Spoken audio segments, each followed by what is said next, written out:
Pourquoi les 10 commandements ne mentionnent aucun nom de prophète? Et pourquoi le salut passe par Christ Jésus? Si le Coran est vraiment tombé du ciel et donné par l'ange Gabriel, pourquoi mentionne-t-il le nom de Muhammad et ses écrits? Le mot musulman signifie celui qui se soumet à Dieu. Se soumettre à Dieu est noble.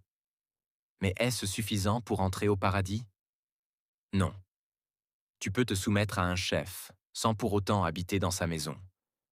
De même, même si tous les anges se soumettent à Dieu, tous ne sont pas dans sa maison. Les anges fidèles montrent l'exemple. Psaume 103, verset 20.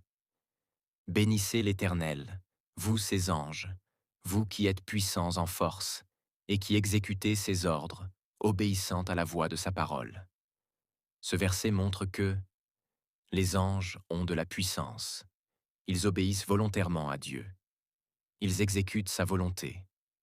Psaume 104, verset 4 dit: Il fait des vents ses messagers, des flammes de feu ses serviteurs.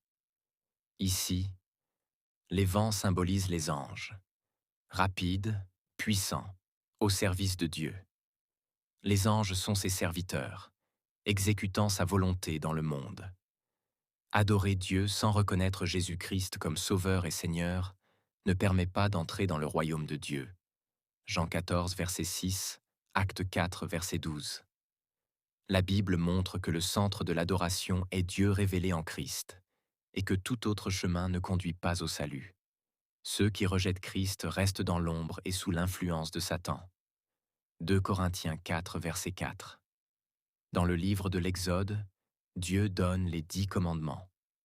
Aucun nom de prophète n'y apparaît.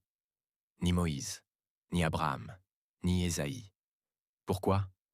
Parce que Dieu centre sa loi sur lui-même, pas sur un homme. Les prophètes annoncent la vérité, mais ils ne sauvent pas. Tu n'auras pas d'autre Dieu devant ma face. Exode 20, verset 3. Les Écritures, l'Ancien et le Nouveau Testament, existaient bien avant le Coran. Dans le Nouveau Testament, Jésus déclare: Je suis le chemin, la vérité et la vie. Nul ne vient au Père que par moi. Jean 14, verset 6. Musulmans, écoutez bien. Si Jésus est le seul chemin vers le paradis, pourquoi le laisser de côté pour s'adresser seulement à son Père? Se soumettre à Dieu est noble, mais la soumission seule ne suffit pas pour entrer dans le royaume de Dieu. Ignorer Jésus, c'est ignorer le seul moyen d'accéder au salut. Le salut ne vient pas par la soumission seule, ni par la tradition,